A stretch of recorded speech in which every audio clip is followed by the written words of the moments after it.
Hello friends, I am Digvijay Singh Pariyar from Digvijay IAS Academy.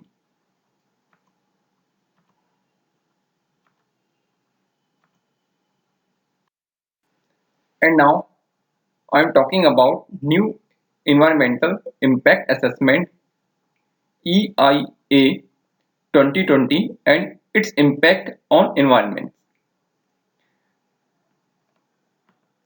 नया environment impact assessment draft 2020 और इसका प्रभाव पर्यावरण पर. What is EIA? EIA क्या है? The first, the EIA process scrutinizes the potential environmental impact and negative externalities of a proposed project before its harmful impact and determines whether it can be carried out in the form proposed, or whether it is to be abandoned or modified. EIA एक process है जो कोई भी project या योजना है जो हमारे पर्यावरण को नुकसान पहुंचाती है उसके बारे में विश्लेषण करती है और इसका क्या प्रभाव पड़ सकता है और कितना प्रभाव पड़ सकता है वो पूरा डिसाइड करती है और यह जो योजना है जिसका निर्धारण किया गया है उसमें मॉडिफाइड किया जा सकता है और किया भी जा सकता है और ना भी किया जा सकता है. इसके बारे में भी कहीं ना कहीं वो सजेस्ट करती है. Important facts. The first, the assessment carried out by an expert appraisal committee EAC which consists of scientists and project management experts. EIA की जो प्रोसेस होती है वो एक विशेषज्ञों द्वारा तैयार की जाती है जिसमें कुछ वैज्ञानिक और उस योजना संबंधित या योजना के विषय संबंधित विशेषज्ञ शामिल होते हैं. The second important fact, EAC framed the scope of the EIA study and a preliminary report is prepared. EAC का सबसे महत्वपूर्ण भूमिका यह है कि EIA की स्टडी या अध्ययन किस प्रकार होगा उसका एक पूरा निर्धारण करती है और एक प्राथमिक रिपोर्ट ये तैयार करती है EIA के लिए कि जिस पे आपको अध्ययन करना है. Third important fact, the report is published and a public consultation process takes place where objections can be heard including from project affected peoples. इस रिपोर्ट के माध्यम से जो पब्लिक है, जो लोग जो इस प्रोजेक्ट से जुड़े, इस प्रोजेक्ट के अंतर्गत आते हैं या इस प्रोजेक्ट का प्रभाव उन पर पड़ सकता है,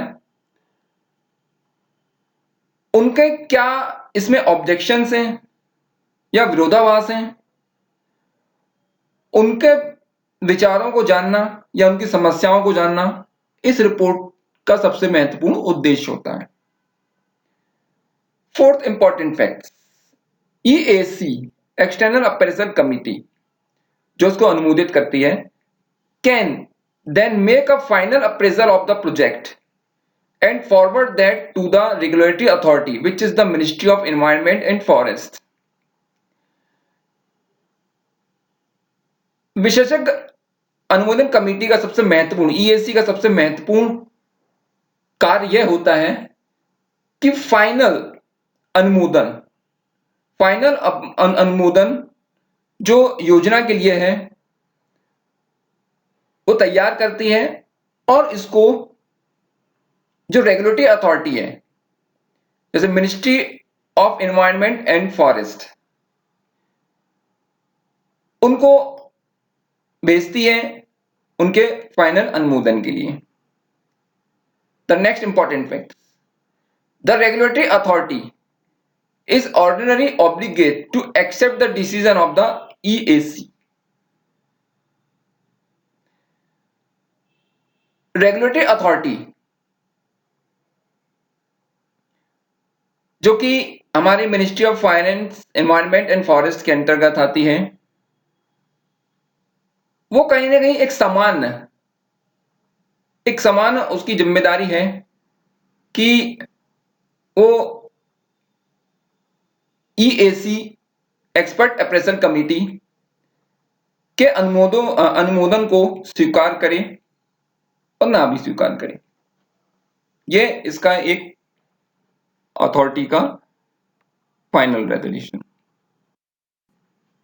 व्हाई इट्स इन न्यूज, अभी हाल ही में यह चर्चा में सबसे important fact, the EIA notification 2020 has against the 2006 EIA draft policy. अभी हाल ही का एनवायरमेंट इंपैक्ट असेसमेंट जो नोटिफिकेशन है 2020, वो कहीं ना कहीं 2006 की EIA ड्राफ्ट पॉलिसी के जो नियम है उनके विरोधाभास में जाता है। जैसे कि first, creation of an ex post facto clearances route means changes the rules of evidence to make convictions easier।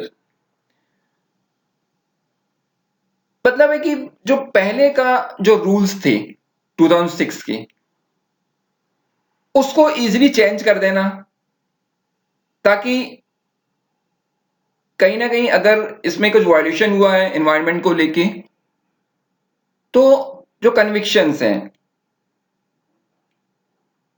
जो प्रोजेक्ट से संबंधित हैं,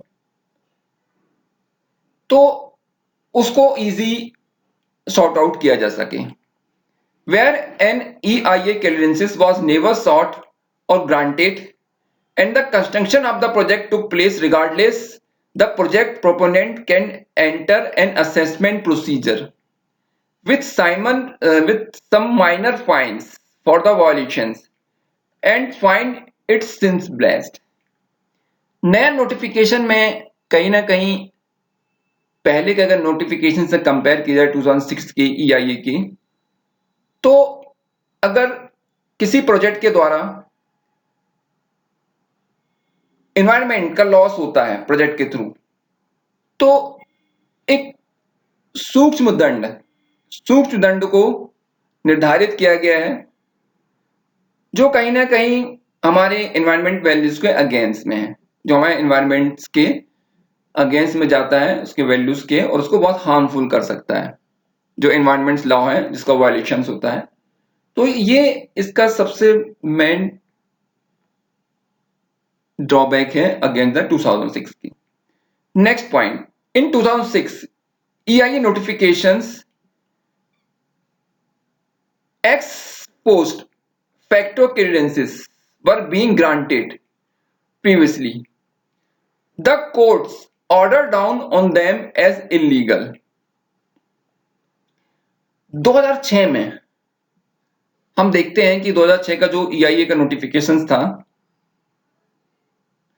अगर जो प्रोजेक्ट संबंधी जो क्लियरेंसेस थे वो विदाउट उसके वैल्यूशंस के ग्रांट कर दिए गए थे, और अगर कोर्ट यह निर्धारित करता था कि यह एनवायरनमेंट वैल्यूज के अगेंस्ट में है, तो यह अवैधानिक माना जाता था।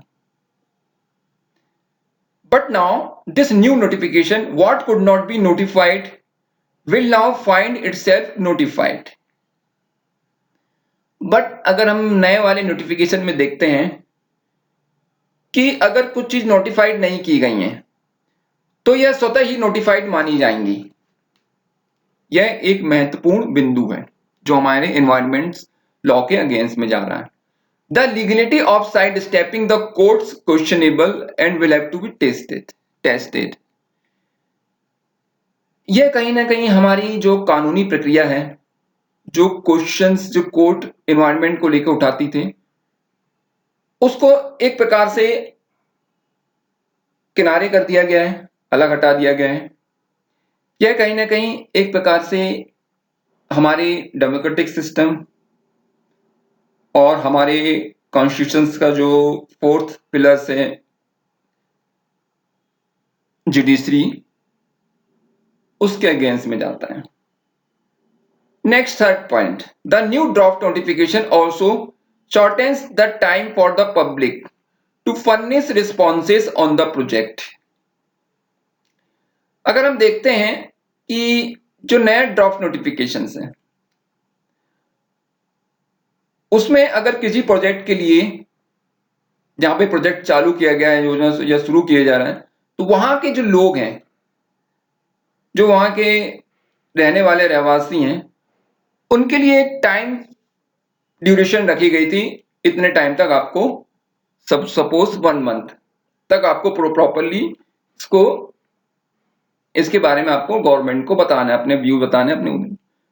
तो इस न्यू 2020 में या ये में उसको शॉर्टेड कर दिया। ये सबसे it is against the democratic system.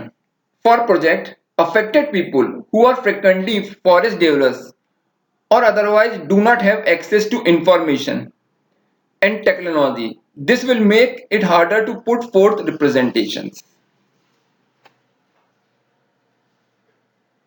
इसके अंतर्गत न्यू नोटिफिकेशंस हैं जो कहीं ना कहीं हमारे जो फॉरेस्ट डेवलपर्स है, मतलब जो वन में रहने वाले लोग हैं,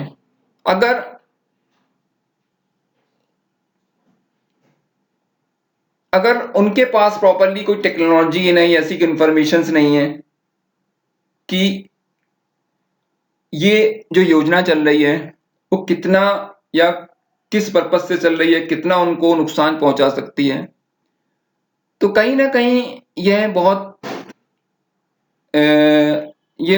उनके लिए हार्मफुल रहेगा, बहुत नुकसानदेह रहेगा।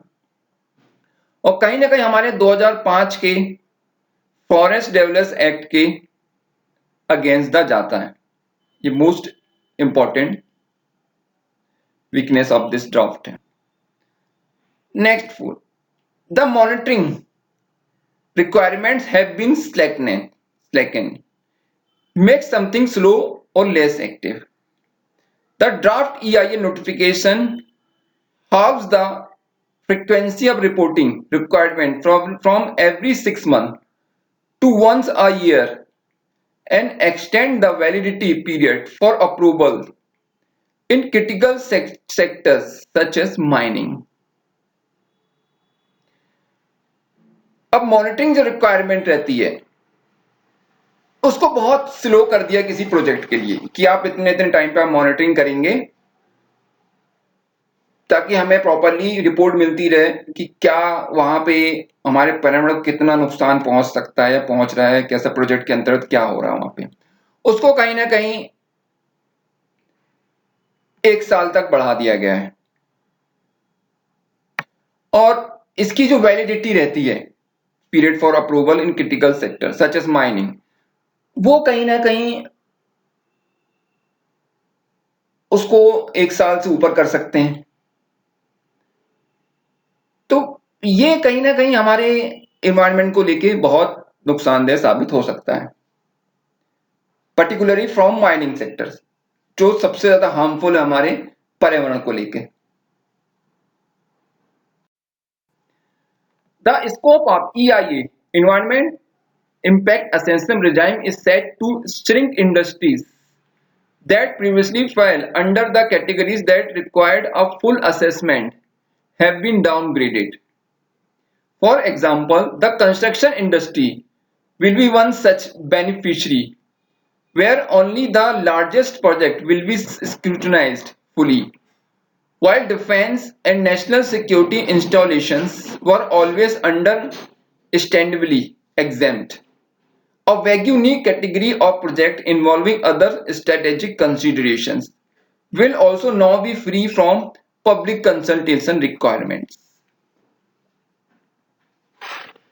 सबसे अगर महत्वपूर्ण चीज देखी जाए कि 2020 के नोटिफिकेशन में जो इंक्लूड किया गया है वो हमारे 2006 के नोटिफिकेशन के अगेंस्ट में कैसे है, कैसे उसके विरोधाभास में जा रहा है। जो पहले आपने देखा होगा 2006 में जो कुछ इंडस्ट्रीज थी, जो कहीं ना कहीं 2006 के जो नोटिफिकेशन था उसमें उनको शामिल किया गया था कि कोई प्रोजेक्ट अगर वो स्टार्ट करेंगी अगर, तो उससे एनवायरमेंट्स का कितना हो सकता है या कितना असर पड़ सकता है, उसके लिए एक फुल असेसमेंट की रिक्वायरमेंट रहती थी रेगुलेटरी अथॉरिटी से। तो उस इंडस्ट्रीज को, उन टाइप की इंडस्ट्री को इस नोटिफिकेशन में शामिल नहीं किया गया है, बल्कि कहीं ना कहीं उनको एक प्रकार से इसमें इंक्लूडेड ना करके बाहर रखा गया है। मतलब एक प्रकार से उनको अप्रत्यक्ष तौर पे फायदा ही पहुंचाया गया है एनवायरमेंट। फॉर एग्जांपल जैसे कंस्ट्रक्शन इंडस्ट्री, विनिर्माण इंडस्ट्री, सबसे ज्यादा अगर हम देखें निर्माण आजकल कंस्ट्रक्शन में ही चल रहा है, तो उसके लिए जो स्क्रूटिनाइज होती थी फुली, उसके लिए उनको फ्री अप कर दिया गया, फ्री हैंड कर दिया गया है। हम देखेंगे कि डिफेंस और नेशनल सिक्योरिटी संबंधित जो भी प्रोजेक्ट चल रहे हैं वो कहीं ना कहीं ऑलरेडी एग्जाम्प्ट रहते थे, इसमें छूट मिली होती थी। अब इसमें एक प्रकार से हम देखते हैं कि जो हमारी रणनीति संबंधित जो प्रोजेक्ट चलते हैं उसको कहीं ना कहीं हम देखते हैं कि जो पब्लिक कंसल्टेशन रहता है, पब्लिक से जो सलाह मशवरा रहता है, उससे भी उनको फ्री कर दिया गया है। जो पब्लिक कंसल्टेशन की रिक्वायरमेंट्स रहती है वो भी इससे इन इंडस्ट्रीज को उनसे बाहर रखा गया। सबसे मोस्ट हम देखते हैं अगेंस्ट द 2006 के AIA के नोटिफिकेशंस के अगेंस्ट में जाता है ये वाला पैरा, ये मोस्ट इंपॉर्टेंट है। The next point, drawback. This draft weakening the EIA process which is against the democracy. हम देखते हैं कि यह जो नया ड्राफ्ट है 2020, वो जो इन्वायरमेंट इंपैक्ट असेसमेंट प्रोसेस रहती है उसको कमजोर करता है जो हमारे डेमोक्रेटिक सिस्टम के अगेंस्ट में। For example like affected communities where seismic shifts in the local environment can threatening livelihood, floods a valley or destroy a forest। अगर हम देखते हैं कि अगर इस प्रोजेक्ट के अंतर्गत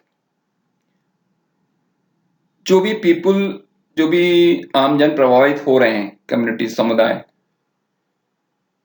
जिनका वहां का स्थानीय पर्यावरण और उनकी जीविका के साधन, और कहीं ना कहीं ये प्रोजेक्ट्स के कारण वहां पे फ्लडिंग हो रही है, अगर घाटी वहां पे कोई बाढ़ आ रही है, बाढ़ का एक कंडीशंस बन रही है, और अगर उससे वनों का विनाश हो रहा है, तो ये जो प्रोसेस है 2020 के ड्राफ्ट के अकॉर्डिंग जो हमने ऊपर डिस्कस किया है, वो कहीं ना कहीं हमारे डेमोक्रेटिक सिस्टम्स के अगेंस्ट जा रही है और डायरेक्टली पीपुल्स के जो व्यूज हैं, जो रेफरेंडम होता है पीपुल्स का, उसको अफेक्टेड कर रही है। यह हमारे 2005 के फॉरेस्ट डेवलपर्स एक्ट के अगेंस्ट में भी जाता है, उनके वैल्यूज के अगेंस्ट में।